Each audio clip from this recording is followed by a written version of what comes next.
I'm sure we'll get some questions as we go into the question and answer part of the meeting, but we'll continue with our presenters. We have the Canadian Ethnocultural Council, Ethnocultural Council, Ferreira. The floor is yours. 7 minutes. Thank you very much. Good afternoon, Mr. Chairperson.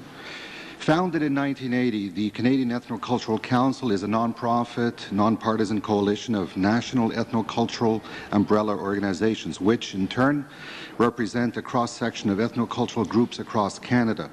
The CEC's objectives are to ensure the preservation, enhancement, and sharing of the cultural heritage of Canadians, the removal of barriers that prevent some Canadians from participating fully and equally in society, the elimination of racism, and the preservation of united Canada.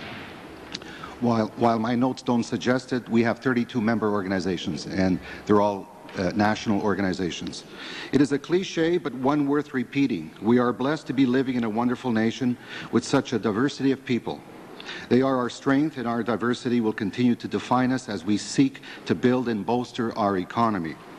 Canada's economy continues to be strong, but it is no secret that as our population ages, we may be faced with labor market shortages that could slow this growth.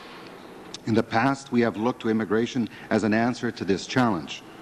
Today's newcomers come ready to work, but may face challenges that are more complex as we move from a resource-based to a knowledge economy.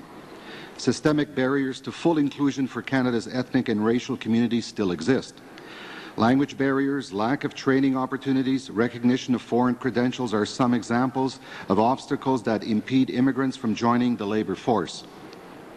When these are overcome, lack of Canadian experience and even indirect discrimination still frustrate the creation of a fully integrated workforce. Skilled immigrants are critical to keeping our economy healthy, and immigration has long been the main source of population growth in Canada. Tapping into the skills and the expertise of newcomers benefits just about every industry.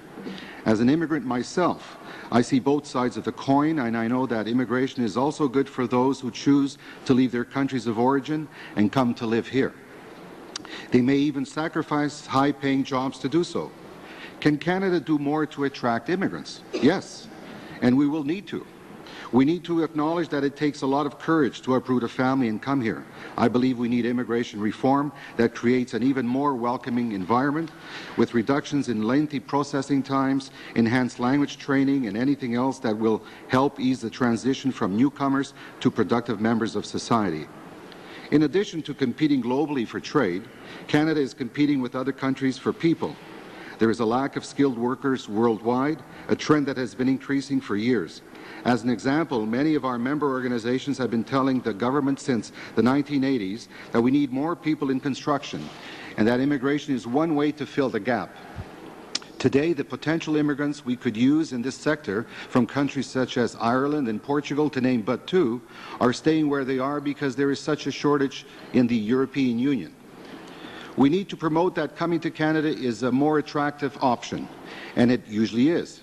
Immigration is a win-win situation both for those who choose to relocate here and for Canada as a whole. As a Canadian citizen, I'm pleased and proud that we have put out such a substantial welcome mat, and I hope that platform widens in the near future for even more newcomers.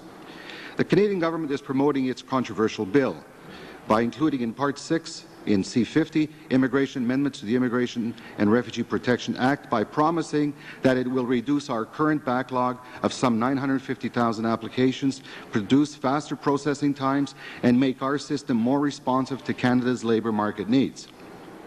To accomplish this, the government proposes to give the Immigration Minister unprecedented new powers. The government maintains that the minister needs these powers to cherry-pick applicants who are needed here on a priority basis. Our current legislation states that the federal cabinet, quote, may make any regulation relating to classes of permanent residents or foreign nationals, including selection criteria, the weight of any to be given to all or some of those criteria, the procedures to be followed in evaluating all or some of those criteria, the number of applications to be processed or approved in a year, etc. The reality is that our current legislation authorizes the minister to set target levels and to prioritize certain classes of applicants without even a regulation being passed. I would respectfully argue that the Minister has the power under our current legislation to make virtually any changes that she wants subject to the Charter. The CEC is concerned with the passage of this bill as we believe that the proposals set forth belong in an immigration bill simply because we have far too little debate on the kind of immigration program Canada needs.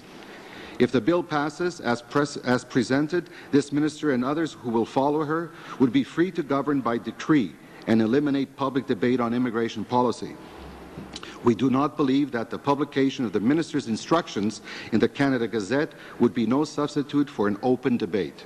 The CEC proposes that the best way to eliminate the backlog and speed up the immigration process is by dedicating more resources to them, increasing the levels, and or by simplifying the process. This bill does not address this and is simply a transfer of power from the Cabinet to the Minister. Thank you. Okay, thank you very much. We'll now move on to